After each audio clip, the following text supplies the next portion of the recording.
Okay, looks like I've got some sound there, so I'm going to go ahead and start. As I mentioned before, I often will start, say, about 15 minutes or so early. Uh, so if we need to, we can get out of here by 7 or a little bit after 7, and then I fill in the remaining 75 minutes with another screencast that I'll do this weekend. I may include also maybe a YouTube video, something like that, for lecture time. I want to just make sure that we're on top of everything in terms of what's going on. And so I want to go back over into the announcements section and just make some clarifications about the announcements. You're going to see basically three kinds of announcements in here. One of them is going to be an invitation, and that will be an invitation to beam into a screencast live. So like right now, there's the invitation for today that's there for people who might want to join, and I'm sure we'll have some join physically and probably out there remote. Now the second you'll see are the virtual office hours.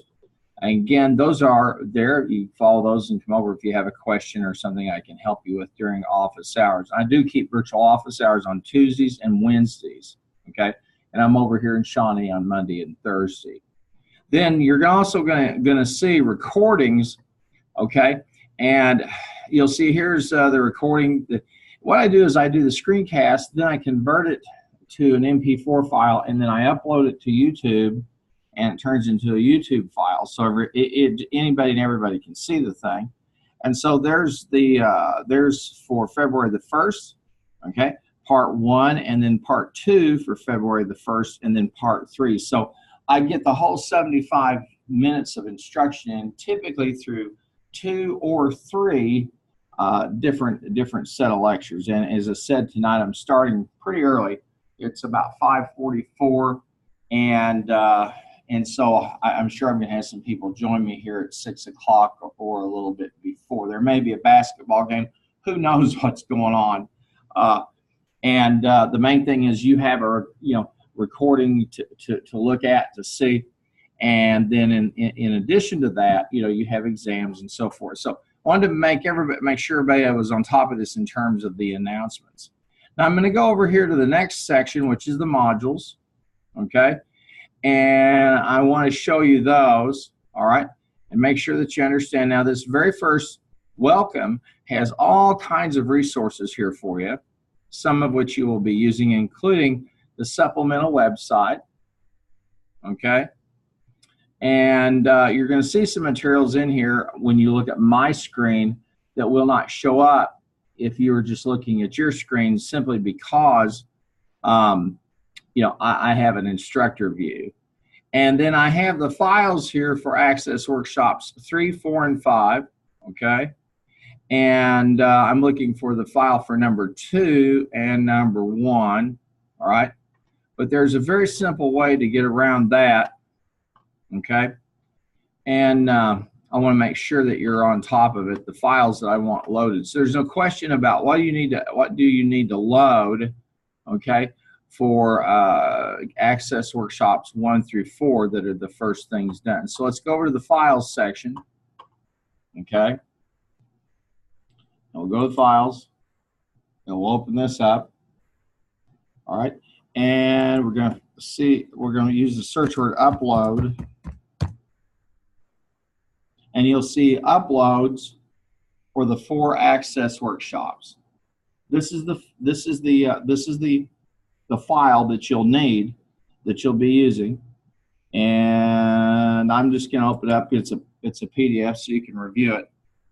And Access Workshop 1 is the database access file in the Rockoff zip file in the Files section of Canvas. So you probably want to just copy this and have it. Now I'm going to do that here for us, and then go find the files and show you. Okay, I'll close this off, and then I'll get that out of the way. Okay, and I'm going to take this. Oh, I'm putting a notepad here.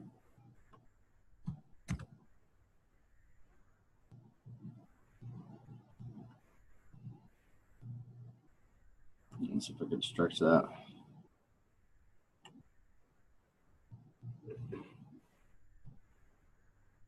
Yeah, I don't like how that looks.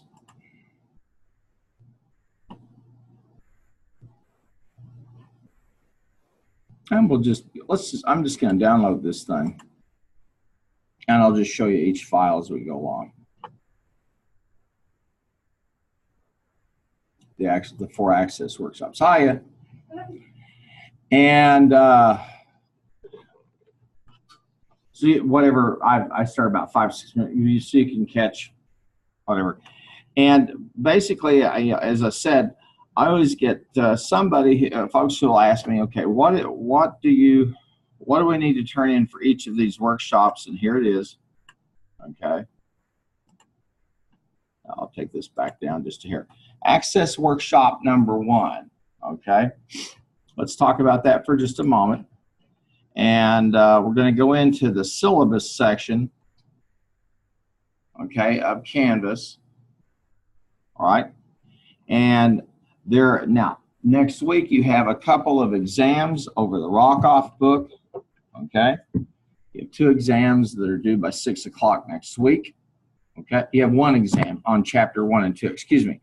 And then on the 27th, Access Workshop 1, 2, 3, and 4. And then you have exam 2 and 3 from the Rockoff text. Okay. And the Access Workshop number 1. Okay.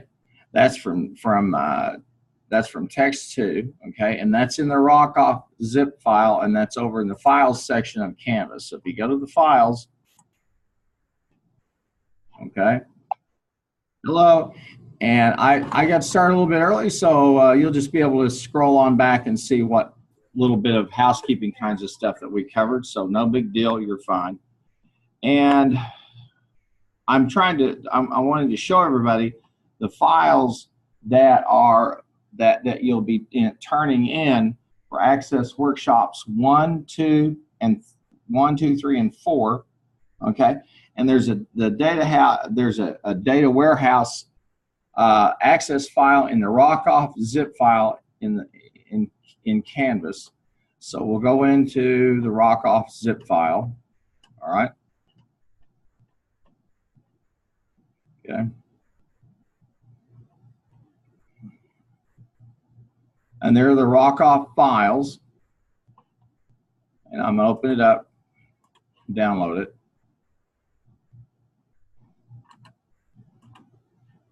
And the data warehouse, you see the data warehouse file there. That's the first one. This is for Access Workshop number 1. Okay. Now, there's Access Workshop number 2 is a file called Fact Sales, and it is Fact Sales AW2 export, and that's an Excel file over here in Kansas, in Canvas. So we'll want to find the Fact Sales file, and there it is. Okay, so that's what you load for Access Workshop 2.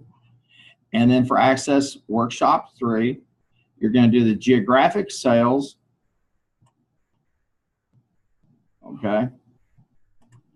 And then for Access Workshop number 4, you're going to upload the sales database, and that's a file in the Rockoff zip file that we had opened up earlier. And that's the sales database. Okay, so I'm going to keep that open there, and tonight we're going to go ahead and move on. So you'll want to take a look at this. So this will tell you where to get the files. Okay, and in fact, we go over here to the modules for a minute, and those files are all due on the 15th, or is it the 22nd? That's the 22nd. And I'm going to go ahead and add a, well,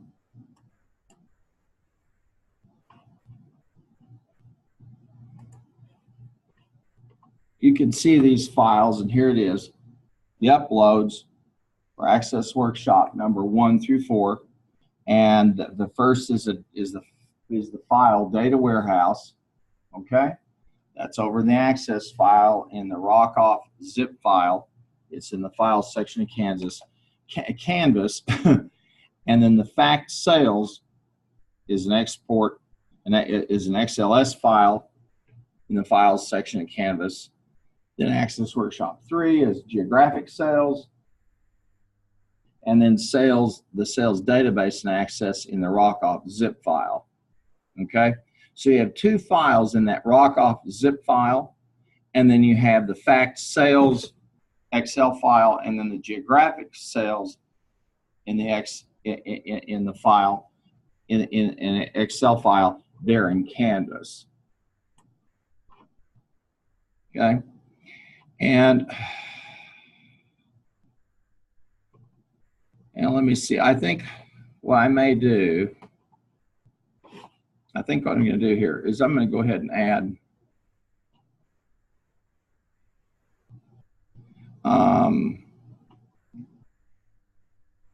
let's see here. I may tell you, in fact, no, this is for week 3, and we're not going to be at that stage. I don't think we might. We may be at that point. Should be. I would think so. Yeah. Okay. Now, again, like I said, I started pretty early, and so if you need to, you can double back and take a look at the first 15 minutes. And this way, I will do the screencast, okay? And then and so you can always double back, all right? So the first thing that I want to do is I want us to go over to the zip file. And again, I'm going to stop here and just make sure we're all on the same page. And everybody always wants to know, okay, what do we upload for Access Workshops 1 through 4? Okay, and here it is. 2 of the files are in a file called Rockoff. It's a zip file. It's over in Canvas. And the other 2 of the files are Excel files in the files section in Canvas. So you'll find all of them in there. Okay. And I think what I'm going to do here is I'm going to go ahead and go down to this week.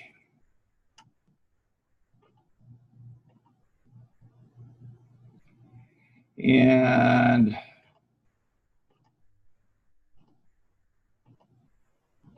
I think what I may do is post, I may post an announcement up here.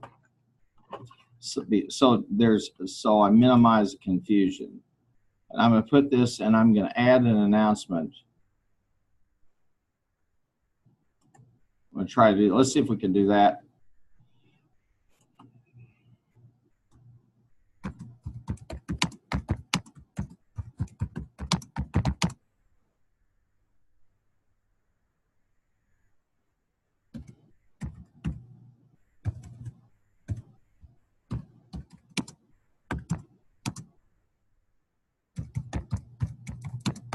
Okay, and I think what I'm going to do is I'm going to go back over here, and let's see if I can choose a file from here.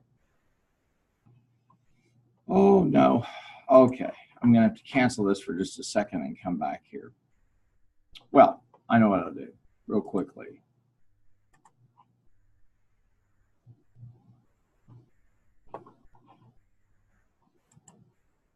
And again, like I said, if you can always come back and review this. I'm running it a little bit ahead so I can get you out a little bit earlier because you can always go back and take a look at it. All right, now we're cooking. Now, what I am doing up here is in this announcement, I'm creating a new announcement that's going to tell everybody the files to upload for Access Workshop through Access Work 1 through Access Workshop number 4. There are 4 of them that are due on the 15th or the 22nd. So I'm gonna upload the file, okay, and it's a okay. And then I'll post it, and it will tell you the files to get, okay.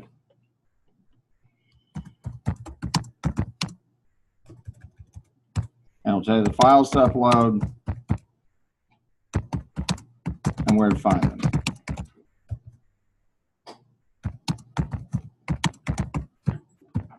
Okay, and we'll save that. And that's gonna be over in the announcements section. Okay, so everybody, when you go in and you say, okay, where do I find the files for Access Workshops 1 through 4? Here's the announcement, and here's the file that tells you where to get them. Okay, now I'm going to come back down here to the modules for a minute, just so we're kind of on top of what's going on. And I'm going to close this off. All right. And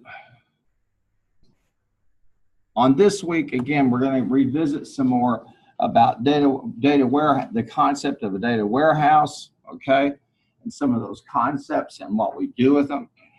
And then on the 15th, you guys will have an exam from Rockoff on chapters 1 through 2. And Rockoff is this blue text, the data analysis text. Then on the 22nd, you have an exam 2 and exam 3 on Rockoff, and then you have the 4 Access Workshops to upload here. So that's why I made a point, okay, of putting an announcement over there for everybody.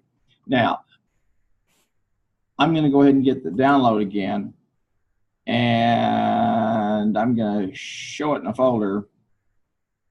I think I may have it down here on my desktop already. And let me see if I do. Here it is. Because I want to talk about it for just a minute to explain what we're doing here, okay? One of the things that really is important for you to understand, okay, and I'm going to go ahead and make these a little bit larger and nicer so you can see them.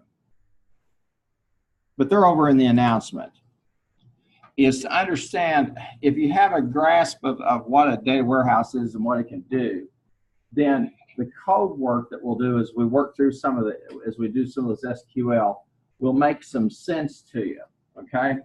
But the most important thing out of this course that you get is really at this front end, and then the rest of it is from down there, is downhill. The whole idea of a data warehouse is that I have one of the 3. I have a collection of tables that are all tied together somehow, or I have a collection of databases that are somehow tied together, or both. Just like I'd have a warehouse that has shelves stocked with stuff, it's the same concept, and I use queries, because we've done these like in 1123, to go get the stuff I need, okay? Now that's the first piece of this concept, and this is part of what I talked about last week when we talked about the analytical cube. The second part of this is understanding what we call dimensional modeling. And you say, what do you mean by that? When we put a warehouse together, it enables us to slice and dice the data. It allows us to do this, to go down vertically or to go horizontally. And you say, what do you mean? Here's an example. I have sales for a country. I have sales for a region. I have sales for a state. I have sales for a county. I have sales for a city. Okay, so I'm doing a drill down. Then we also talk about we talk about a drill across, okay? And that's typically going to be something that's chronological, like the sales for Monday, the sales for Tuesday, or the sales for a week, or the sales for a month, or the sales for a year. Follow me? So in those intersections, those are those cubes where I'm slicing and dicing the data, and I showed you guys the data cube last time, okay? Now, so you'll see I have this very first one right here, the data warehouse, okay? And where to go get it, and that's the upload for the Access Workshop 1, okay? And then you see Access Workshop 2, all right? Well, we've kind of gone through the data warehouse concept, and we've talked about that. And then the next piece of it is the fact sales table, or the fact sales, what we would call object. In this case, this is an export file. This is a file that's an Excel file that's been exported from a database, okay? And you said, what's the point with that? Well, what we do is we use the warehouse as a place to get the stuff we want to get and put it into a format where we can work with it, okay? And when we go over and we look at those files, okay, it will make some sense to us. Then the third workshop and the third piece of this, and you'll notice, is the geographic sales, okay? And that's where we're doing a drill down, okay? And we take that drill down out into Excel so we can analyze it much easier. So the whole idea is we're using the data warehouse is we use Access or a product like it, which would be Oracle or SAP or SAS, to collect stuff. And then when we need to process it or work with it, especially if we have a large number of cases or we want to do a lot of computational work, we throw it into an application like Excel that makes sense. And we do the work. So we use a spreadsheet to do that work. We use a database to do what it's.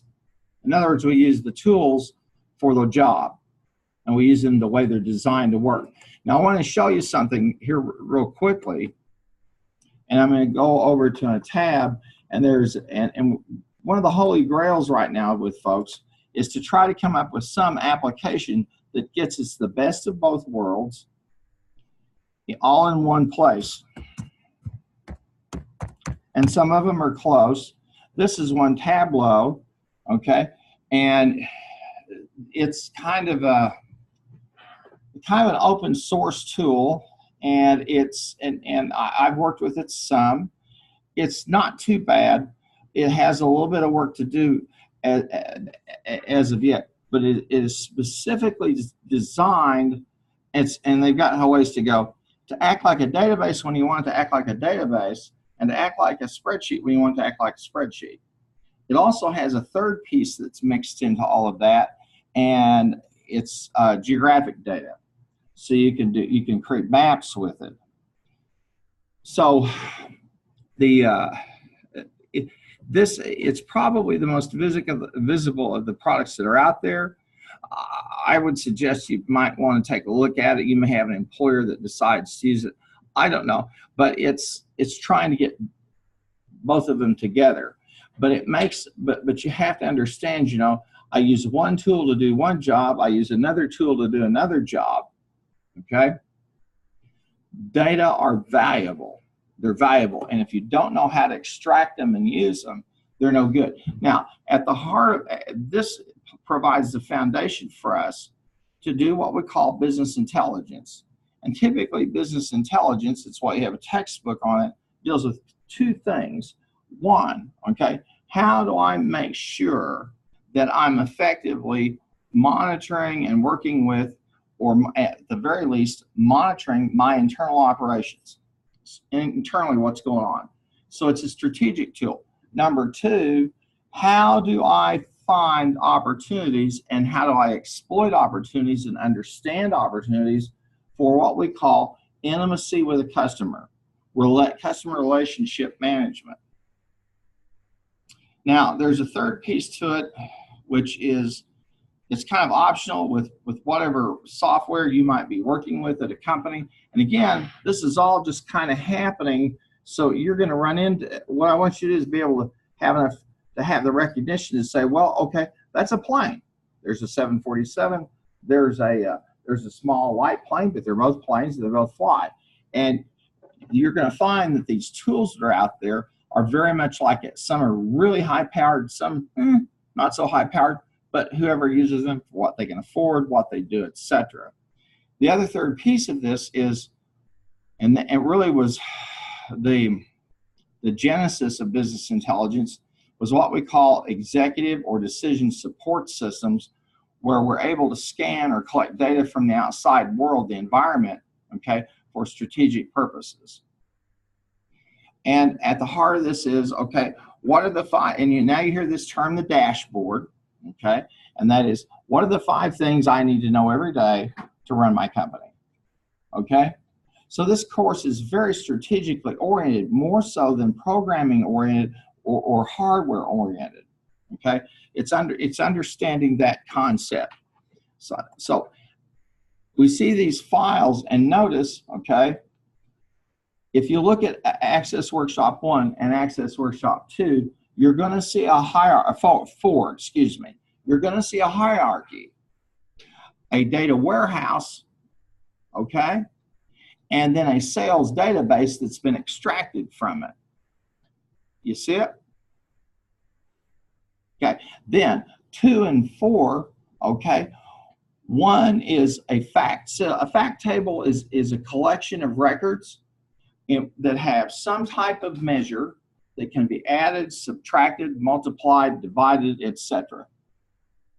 Okay, that's why we call it a fact table. And so when we do a fact export, we've pulled some tables, we've run a query, and we've extracted some facts, like we sold 16 units of 3 gallons of this on Saturday, okay? Or 500 people visited my website at 1 in the morning and they clicked on these links, okay?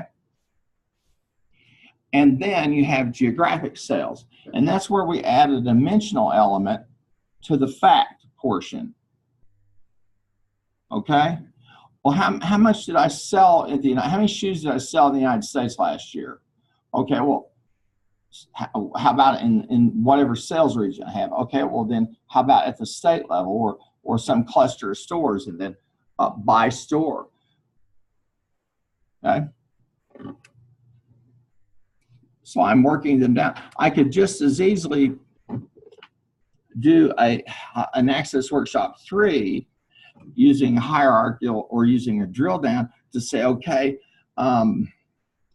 I sell, I sell crackers, okay?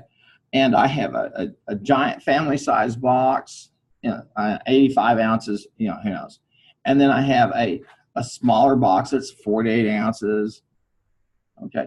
And then I maybe have a little snack size that's a collection of 12 ounces. How many of those did I sell? Okay? Or if I sell in industrial chemicals for a moment, for example, I might be concerned with, all right, the what quantity? I'll give you one, a fun one. Liquor, okay? What's the alcohol content? Okay. Yeah, for what we call near beer or real alcohol is higher than that. And so that's considered liquor. But 3.2 alcohol content is regarded as what people call it near beer. But that's what was sold in Oklahoma. We wanted you to get drunk, but not too drunk. As you might forget to go to church. Okay? and then the liquor that came in, that was of a different story. That was usually distilled out like everybody else sells it, whatever the alcohol level is there. Okay, and this could be, cars. It's the same story. I sold a Toyota Corolla, and what stuff's on it? It's bare bones, or it has all the bells and whistles.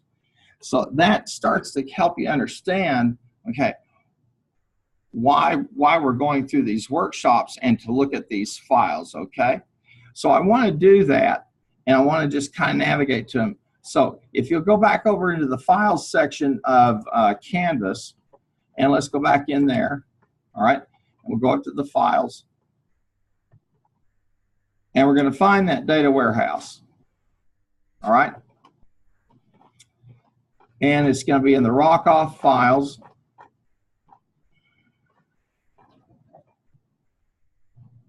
And you will find, there it is. It's called Rockoff Files. It's a zip file.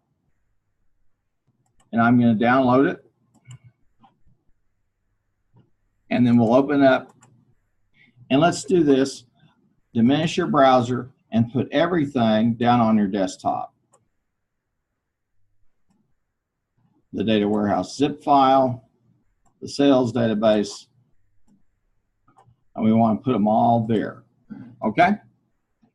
We're going to play around with them a little bit, take a look at them. Now, the textbook, this textbook, the Rockoff textbook, the blue one, you should be taking a look primarily through chapters 14 and 13, pardon me, 14, 15, okay? Then back to 13 and then to 16. He didn't organize like I would have, but that he has a little bit different perspective on this. He's the author of the text, okay? Because one of the things that we'll see we're eventually going to come down to in chapter 16, okay, you're going to notice that he talks about pivot tables, okay? Pivot tables are, except for Excel Solver, pivot tables are the most powerful tool in Excel because they allow us to get the best of both worlds in as intuitive and easy to use fashion as possible. And we've done some work with it. I think probably did a little bit of work with it with pivot tables back in 1123, okay? And here we're looking at, we're going to be talking about pivot tables and using them as a way to mix and match variables and to look at them and shift them around, put it in the column, see how it looks, put it in a row and see how it looks, and look for anything that's gonna catch our eye. And we'll use those also to do the typical kinds of drill downs, things of that, and those activities. But read 14, 15, 13, and 16. Okay? I know that's odd, but I think the best way to understand it is to do that. Now, let's look at the data warehouse again, okay? And I want to talk about it for just a little bit of time, okay? And so, yes? I didn't get it to open when it popped up. Okay, you'll want to click, here's what you probably want to do. Go ahead and click the download it, okay? And then if you've got, what browser are you operating? I was using Chrome. Okay, on Chrome, click, I'll just show you here. I got it downloaded to the computer. Yeah, download it here, okay? And then what I would do is I would just go ahead and throw it down here, and it should open up for you. If it's not, did you get it open? Well, I can get it open, but it won't open the access. Which one? The data warehouse, these two? Okay, let's see what it'll do. I'm going to try it. It's just the same one. They're just enveloped in. So as long as you've got the data warehouse and the sales database, you're good. The little zip files are just, I don't want to go into what they're just there to help for the download. That's all. They're system files. Okay, can you get all right. Now, if you can't get the access, if you're having trouble doing that, you probably need to log into the VMware. Remember here in the lab that the school is using VMware, a cloud application for Word, Excel, Access, PowerPoint, so you need to do that. Now, what you need to do, on the top of your, on the side of your computer, on the side of your screen, you should see a thing that says VMware. You see it? Click that. Now, to log into VMware, you need to use a username, and the username is your station name. And that's what's right there on that little piece of paper. Okay. And then when it asks for password, just click on through it. And then click on the and then you should get a little icon for VMware. Click on it, and you should get the OVU green screen. Did you get it?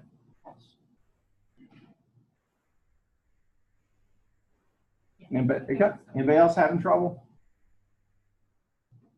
And I apologize. I forgot to warn you that they did this. They did it last fall. But anytime you have trouble, if you come in here, now, if people use the machines, they'll usually leave the thing on, and you probably can actually get to the Office Suite products. You there? I have the green screen. Okay, so it's doing this thing. Anybody else having trouble? Okay, go ahead and hang on there. Now I'm going to open up the data warehouse, okay? And let's talk about this for just a minute and see what we've got. And a clue that the author gives us is in the name of the files, okay? He's going to give us the following names. He's going to give us a file called the dimension. You see the DIM? Then you see a fact sales file. Then a production file. I'm up in the table, production table. And we see that PROD, FACT, DIM. And then you see the queries. Okay? Now, each of these types of tables are there to serve a unique purpose. Let's open up DIM channel and take a look at it. And you'll see these are the marketing channels that we have. And these are dimensions. You say, why would I create a table with the dimensions, with this code, and with the name? You remember back in 1123 when we messed around a little bit with lookup tables for a field? And these are designed for us to be able to do that, okay? And they're also there to serve as a record of what our dimensions are. And one of the dimensions, the channel, okay, is the marketing channel. Okay?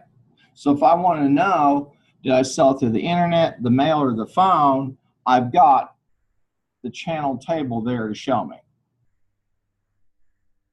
Got it? So it gives me a code. Let's look at the DIM product and open it up.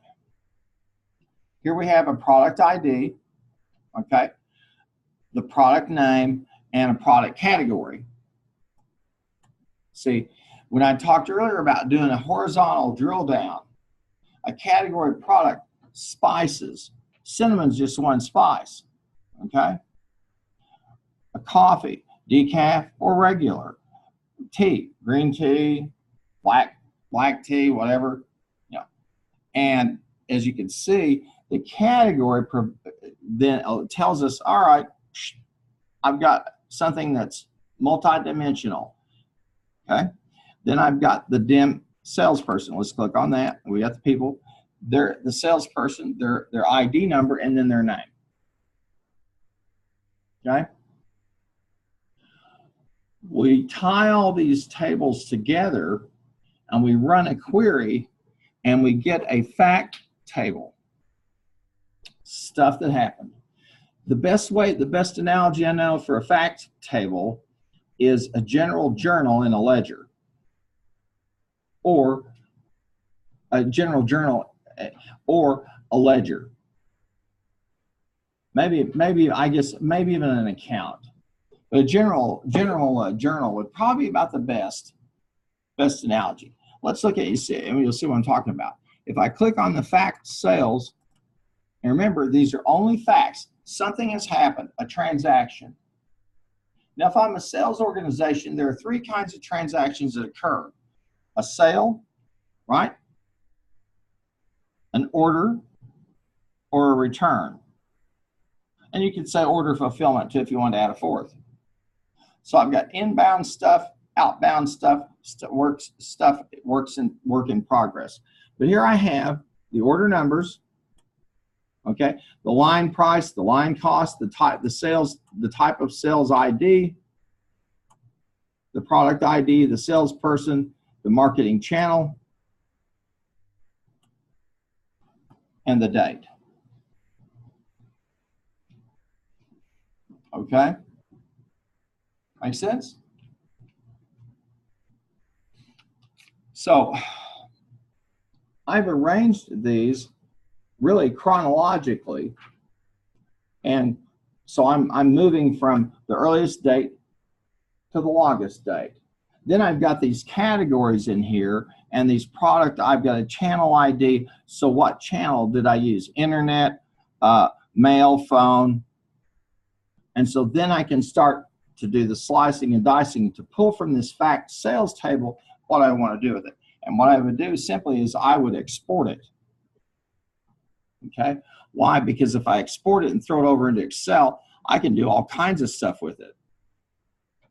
Now, the database has done what it's designed to do. It has created a set of data, a table for me, and that's added in as we go along.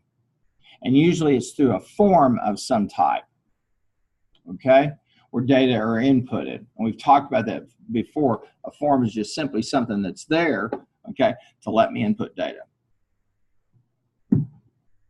There's nothing really terribly complicated about this. It's just kind of something you think your way through.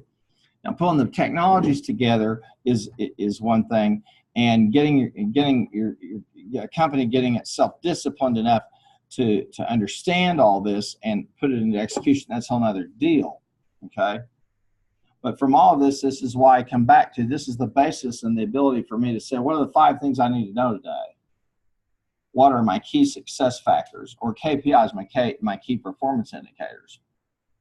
And it's going to vary in companies and industries, and it's going to vary according to the level of your responsibility. Okay. Now, as we walk through here, we can see we've got sales, and we can arrange those. And then this is the point where we would want to take the fact sales table, and we'd want to throw it out into Excel, okay, and maybe work through it like a pivot table. Do some charting, do some data analysis. All right, now you're going to notice that we've got 2 pieces of information here that can lead us to something else. And if you look over here, you're going to see the line price and the line cost.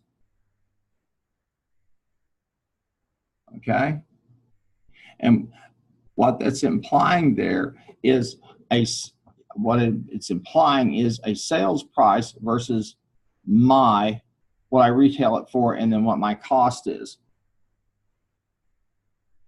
And so I could compute a line difference and go from there.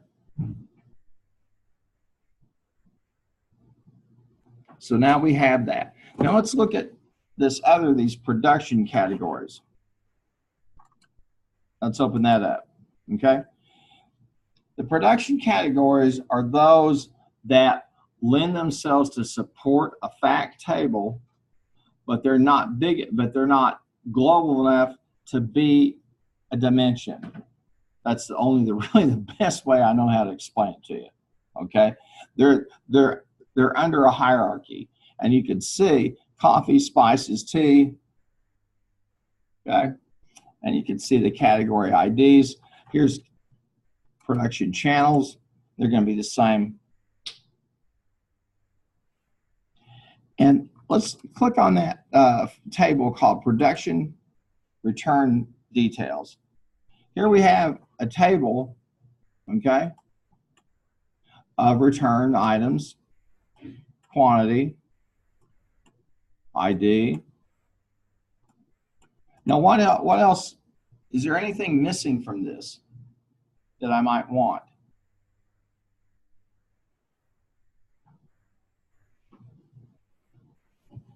I've got the price per unit, the return cost per unit. I've got return quantity, the product ID, the return summary, return detail ID. I might want to know what date, etc. Well, I don't have to do that because I can basically go over to those return summary table right here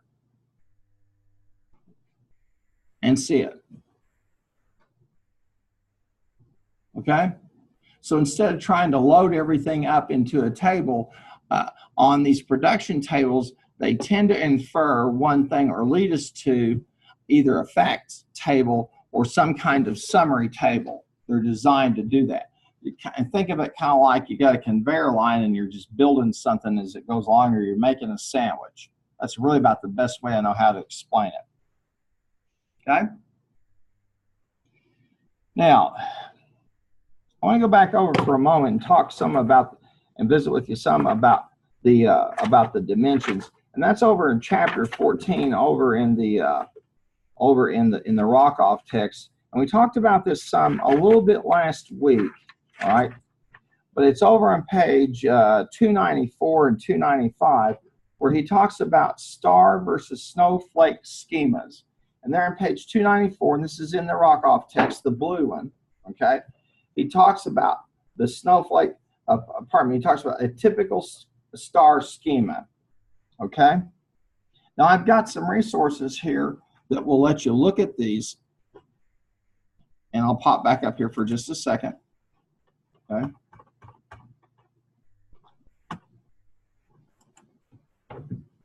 I believe I do. Oh, I must have them buried over here in the modules.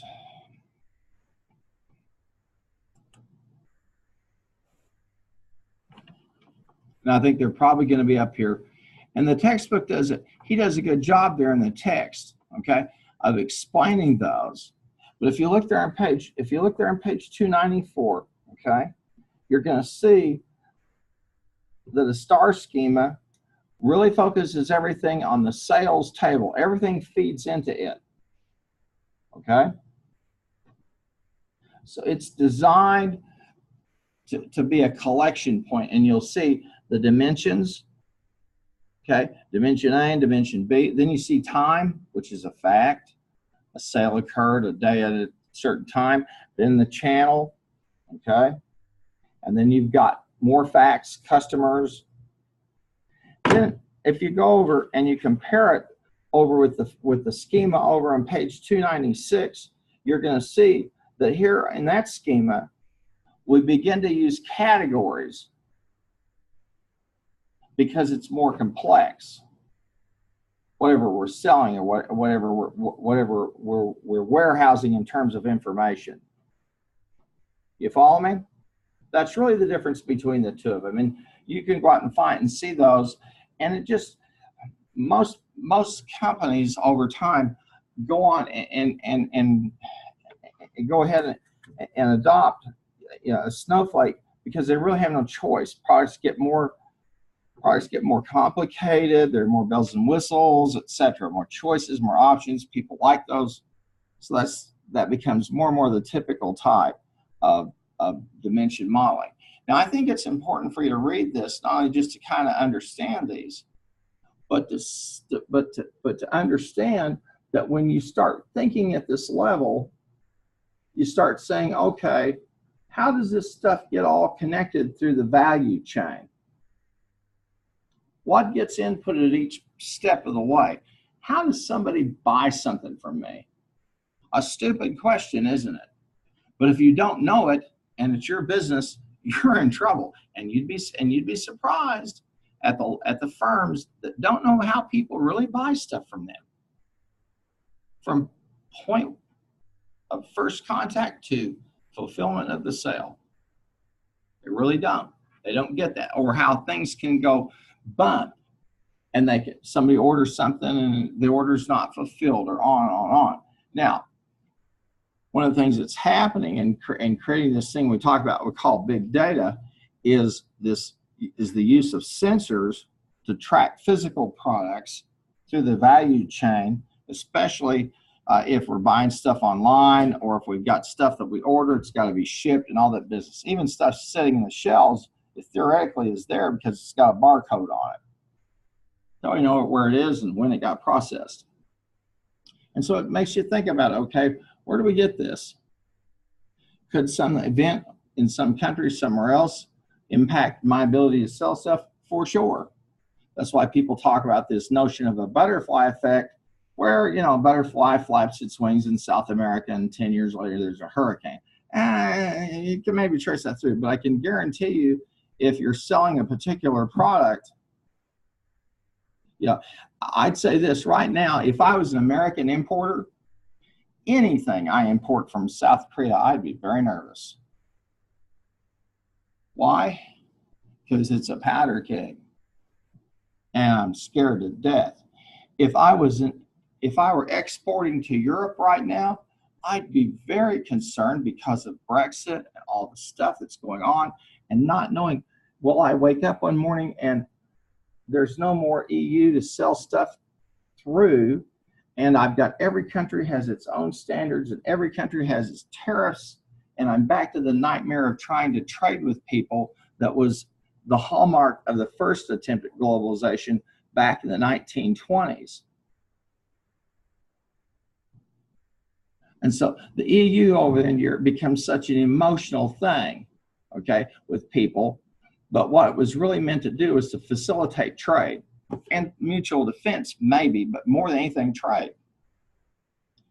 I don't know I don't know if Dr. Walker tortures you this if you have to take international finance, but I remember I took international finance and I had to start off in Great Britain with pounds, and I made a trip all the way to Norway and had to convert the currency. Is that fun or what? Have you get to do that? Currency translate, isn't that fun? Your head's spinning by the time it's over with. But if you have one currency, the EU, hey, you just fly on through it. So it's intended to get you thinking about that. Who are my suppliers? How do they get stuff to me? Who are their suppliers, etc.? That's the whole point of this, as well as just the extractive nature of getting the data. Now, if we go back into our database, okay, and let's come down to the queries and click on the design view on that first, all right? Now I'm going to scroll down here so we can see it, and this is where we are appending orders, okay? We have a facts table, and we want to append orders to it, pardon me, the two production tables, okay? And I want to append facts to them. So I run an append query which just adds stuff to it. That's all. Now notice that they're connected. Notice, and you know enough about this, when you look at these, you look at the two up here, you know which one is the primary key. You see the key. You understand the linkage between the two of them, okay? There is no foreign key, or there's no foreign key in here because you just have them linked. They're matched up. And if I click on this and I go down to the SQL view, you'll see what I'm talking about. We're going to insert this into, and then it tells us we select what we're going to insert, how we're going to do it, and all that business. By the time we're through, you'll look at something like this, you know, it's a little complicated, but I can do it. It's much simpler than it appears. And the nice thing about it is this: if you really, at a certain point, go, that makes the hair on my back of my neck stand up, I can always go back up to the design view and work at an iconic level. And that's where most of you will be working anyway, and that's okay. And what we're doing here is we're getting the sales date, okay? And we start this off, this append query, it begins with a parameter, and the parameter is that between the particular dates. And then we've got the queries to append returns, then to create a channel, to create a customer, create a product, to create sales, to create a salesperson. Then we have the data warehouse piece, and let's look at those for just a minute. If you come down to the bottom here, you'll see data warehouse for sales. Let's open that up. Here's the warehouse in its full glory. Every single thing you could want. Okay? Now, if I really wanted to work on this level, okay, then I'm for sure going to take this and I'm going to export it into Excel or into some kind of spreadsheet, so I can really start to put some numbers to this, or to create some type of visual thing like a chart, maybe a map, who knows. The key thing for me is I want to get it visualized. Now, this typically will be what's underneath an icon that'll appear in somebody's dashboard or something, 5 times this. And the dashboard will highlight certain things, those key bits of information, or I can just drill through it and say, okay, I'll tell me here, how about who's the salesperson on that? Okay. So we've drawn all that. Then we have a couple of reports. And we'll open that up. And they ask us for a parameter value. Okay. We're drilling down. And then the same thing on, that's product analysis. And then the same thing on sales. Because we're not going to do the report unless we have specificity in terms of what we're after. When we learned how to do reports together, we just generated a report in Access and threw it over there. And I told you, yeah, don't mess with it. It's bulky and hard to work with, et cetera. And it's true. And reports are something I kind of debate with myself about their usefulness. I'm more interested in, okay, what is this? What's this telling me? How do I pull something of meaning from this? And there is meaning here for me to get. It's just a matter of me being smart enough to go down and find it. And that's why we use this term data mining.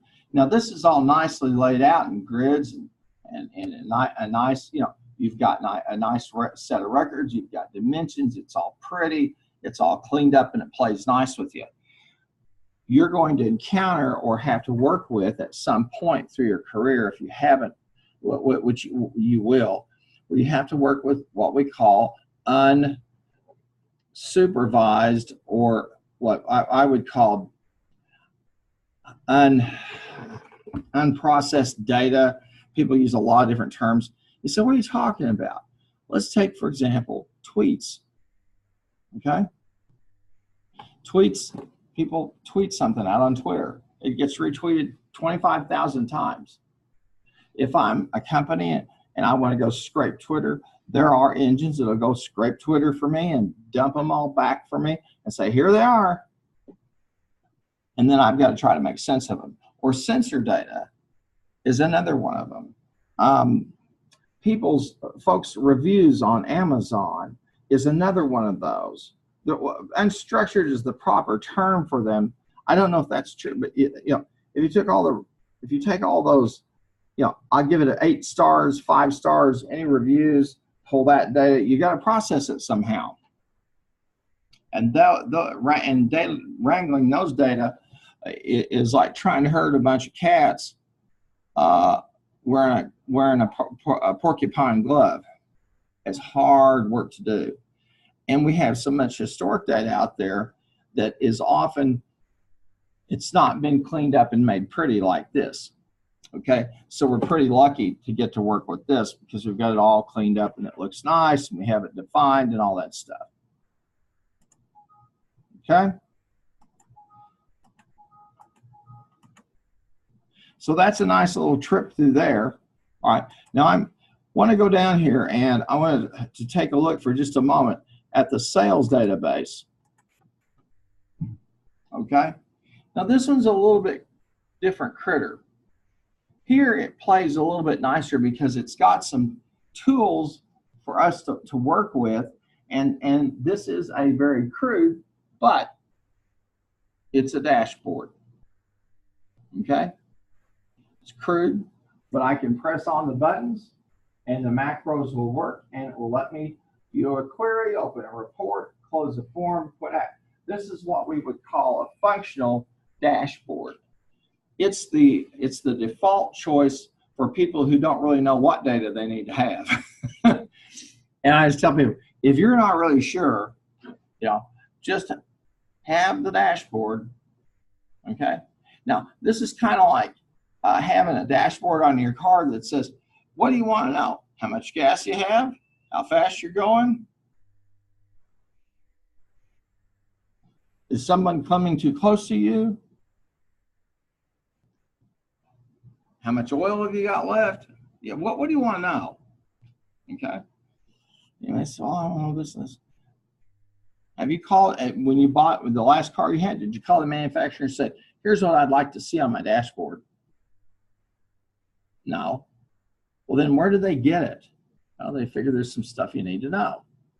Plus, now they have all these little intelligent systems that'll pop something and it goes, hey, your tire pressure is lower, your oil's low, or this or that. There's a problem, or service your engine soon, or any one of those things.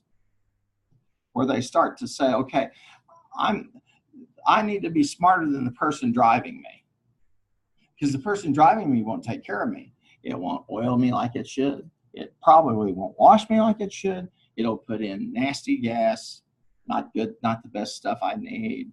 It won't pay attention to how I ride. It won't rotate my tires. All it wants to do is just get in and go somewhere. It doesn't appreciate me a bit. That's a sad life, isn't it? Then there's, of course, the really nice car that's pampered. It says my owner takes care of me. It takes me for gets me looked at on a regular basis. It makes sure that it gets washed with a soft baby cloth or a touchless washing place. On and on and on. Okay? You guys, your generation, maybe some of you do, but when I was a kid growing up, when I was your age, we were crazy about cars, absolutely nuts about them. And it was like this thing, this great object. And so if you didn't have it, if you didn't have a date for the weekend, that was usually the case for me. I'd say, let's just pull the engine. Can you imagine pulling the engine on a car now? You'd have to have a degree in electrical engineering. Back then, you just pulled that baby out and you might even do a ring job. You might try to increase the compression a little bit, and you throw it back in. Cars were much simpler. They were designed to do one thing, burn up gas and propel you forward fast. All right, not to do all this other stuff. Let's enable the content on this for just a minute, and we'll see that we've got all of our objects. We have a geographic sales table. Then we have a couple of queries, and then we have some forms. It's where we can put in some data, okay? And then we have a sales by state form. Then we have a couple of reports. So let's view the instructions, okay? There's several options. I want to view a query, and I can select a region. I don't know region. Let's try north. Well, let's see if I've got a north region. Oh, I don't. Here they are. Isn't that nice? They gave me a drop-down menu because they knew I was stupid and couldn't remember or didn't care. There we go. And I'm going to run the query. And there it is, my regional sales. Isn't that nice?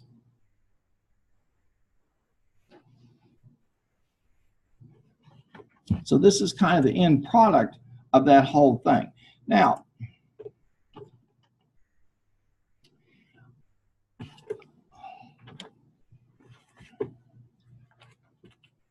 look at the time here. We're going to go about 15 or 20 more minutes, and then we'll end it because I started about 15 minutes early. Okay. Now, did everyone understand what I did last week to make sure you had the prescribed 150 minutes of terror? You're to have 150 minutes of instruction. So either go Monday, Wednesday, Friday, 50 minutes, or Tuesday, Thursday, 75 a pop, or tonight, a full 150. But I chunk it down. I do about 70, 75, and then another chunk and another chunk. So you got me? That's where you saw those announcements. Okay? And don't be looking for any database gambling videos or anything like that. That's not part of the course. You will do that on your own, I'm sure. All right. Now, over on page 298, okay, he gives us another schema, okay, where we have a star schema, okay, that's linked with a couple of fact tables. Each of these are a decision that we make in terms of how we want to extract the information that we've got. You said, what do you mean? Okay, how do I want to lay out my warehouse? I do that. How do I want to do the order picking in a warehouse? Do I want to go out there and do I want to say, okay, we use the forklift when we have so much to get, or otherwise, you know, we go out there, you know, with a little, what's the little thing you push? I've got one, I forgot what you call it. And how do we want to do this? Okay. How do we want to organize things to get to them quickly enough or easily enough? And so that schema there, okay, works with fact tables as a way to kind of corral that for us. Because we typically tend to think in terms of time, what did we sell last week, et cetera, because that feeds into kind of the information, pardon me, not the information, but into the income statement, right? Because instant income statement is like, boom, slice of time. Then I want to look at orders and customers, then the order line, and then the product. So that's one strategy or schema that I can follow. And so over there in chapter 14, they talk about doing this on a conscious basis. The thing that will make you separate or will make you distinguished from your peers when you go out and looking for a job after you graduate is this. Number one, databases won't scare you. You'll be okay working with them because you'll have the experience of working with them. And number two, you'll understand what they're meant to do. All right? They're meant to help us organize our brains about what we're doing and why we're doing it and what strategically important information I need to get. Okay? And it forces us to do that thinking. And it's going to vary company by company by company, depending upon what that company wants to do or wants to get.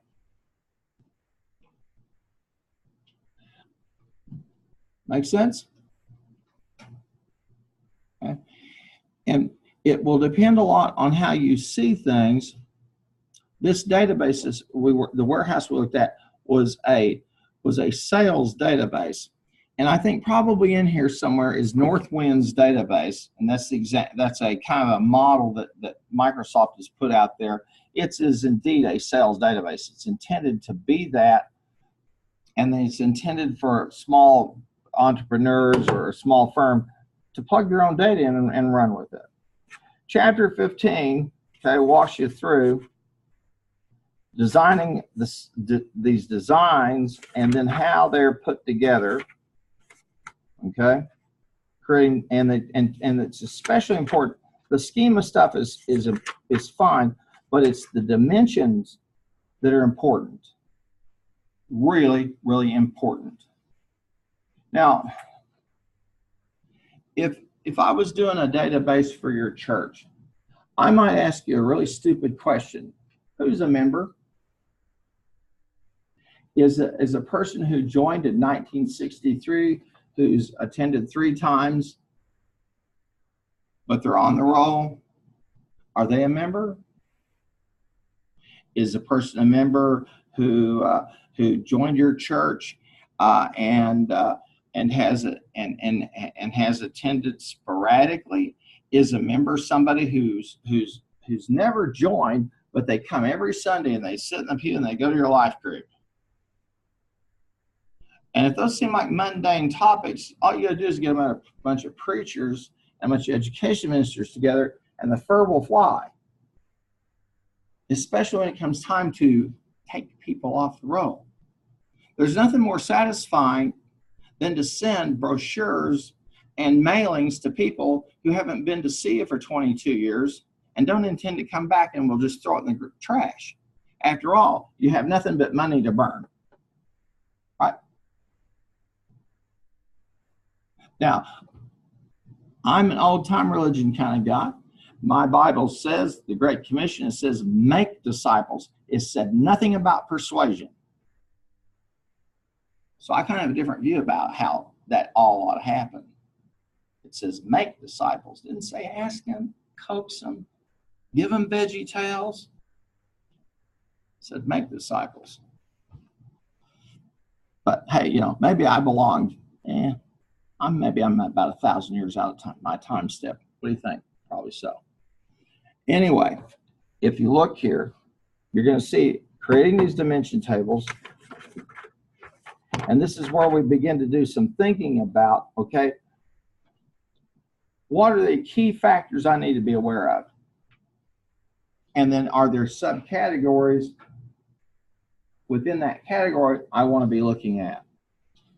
And it does become important because then I have to ID them, then I have to handle them. And so they show up when I run a query or do a report. And so he spends quite a bit of time there in chapter 15 talking about the data warehouse. And I would really, really, really recommend that you do that. Then finally, he talks about creating fact tables, okay, and walks you through that process. Now, let me recommend that you do this.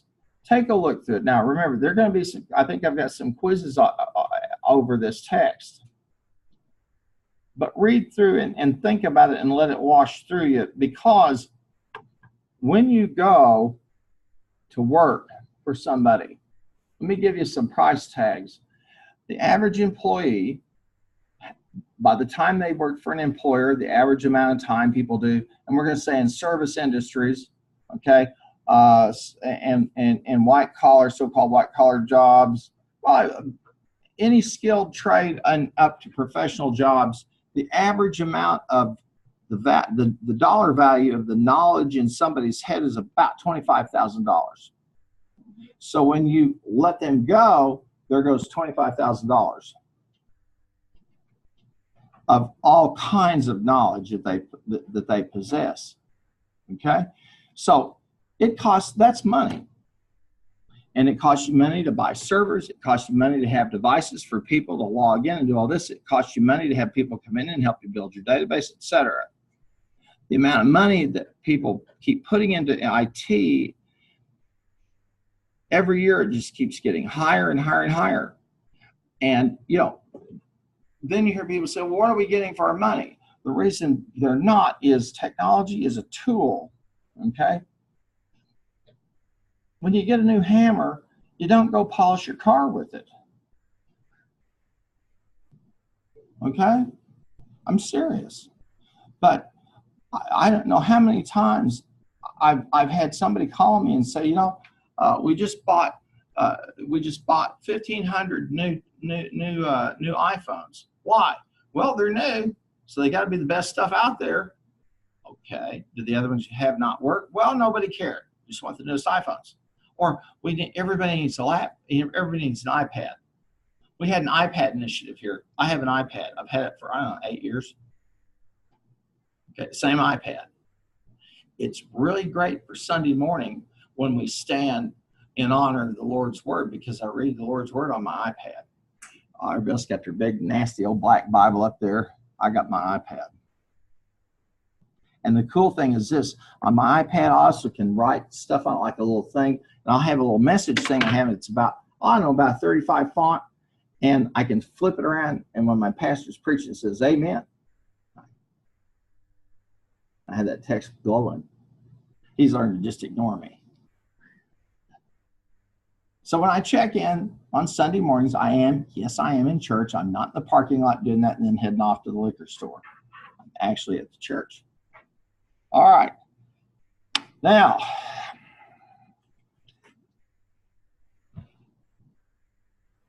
to get us ready a little bit for next week,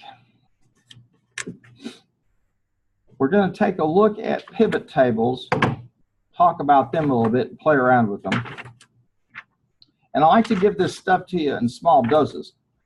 So this kind of works out anyway. So here's what I'd like you to do. To get ready for next week, read chapter 13. It's going to talk about what is business intelligence, okay? This is in text number 2, the rock-off text, and then we're going to look at pivot tables, okay? And we'll see how we can use them and what we can do with them and how they're such a valuable tool. The pivot table that Excel has created is really the prototype for about every other product that's out there. They designed it, and people have taken it and embellished on it and worked on it. SAP, Oracle, SAS, they're the big guns in the block.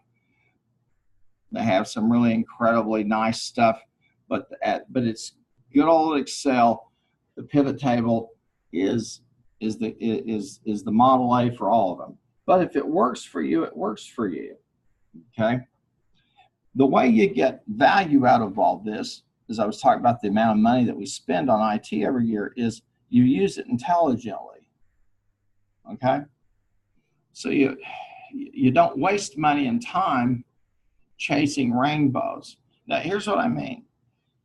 In companies that are very well disciplined, that do this well, let's say out of 10,000 queries, there might be 300 or 400 of them that are what I would call a fishing expedition, a serendipitous query, a what if. Let's just see what happens if we take, okay? The rest of them are run because we know the data that we're after, okay? So it takes a little bit of discipline. But if you have 3,000 run where we're just kind of fishing for stuff, that's a lot of time and a lot of energy and money that's spent. And I guarantee you, every time you take $1 out of a product or service bundle to just do the mechanics of this stuff that we're learning in here, is $1 taken away of information that you can invest in the form of product design, okay, customer use and access, etc. Okay, it'd be like, why would you make a car that people can't drive? But we do it a lot with information. But instead, yeah, we want to have a car that people want to drive, and we want to have cars that different types of cars that appeal to different types of people, etc. All right. So that being said, we're going to look at pivot tables next week. Okay. Just to keep us on and again, I always have some resources over here for you. I'd like you to take a look at the growth of unstructured data. That's one. SAS. That's a good a resource data mine. I put these over here again to say, you know, I'm probably not going to give you I won't give you a quiz on this stuff, but I want you to take a look at it as a professional development piece, something for you to get yourself into a point where you are making it a regular practice to find out, okay, how can I improve, or what are people saying out there in terms of what's going on? What are folks thinking about in terms of like mapping? Okay. We have to train ourselves to do this, and we have to do it regularly. People, you know, like Warren Buffett or Steve Jobs, it's not a big deal to them. Yes. Any one of these that you want to turn in for those workshops, you can turn them in today. Yeah, anytime. Yeah, because we're still going to go over them. Right. But turn them in when you want to. Yeah, yeah. That's how it will be. If you've had class with me before, you can submit stuff in advance. Sure. That work? Okay. So we'll come back and we'll do a little bit next week. I may do this. I may just go ahead and do the other part 2 of this on pivot tables, and then that can get us loaded up and ready to go to take a look at SQL and play around with it a little bit. Okay, folks, thank you so much. And this is part 1, and over the weekend I'll post a part 2, maybe a part 3, and we'll go from there. Does this work for you? All right. Anybody wants to stay till 9 o'clock, you're welcome to. Okay. I have a podcast on the great sermons about hell. If you'd like to sit with me and hear them. No one? Anyone? Okay, I guess not. Headed off by Jonathan Edwards, Sinners in the Hands of an Angry God. Have you ever heard of that sermon? Heard the name, but You've heard the Jonathan? Okay, yeah. All right, folks. Thank you so much. We'll stop the share. And I'm going to stop the recording.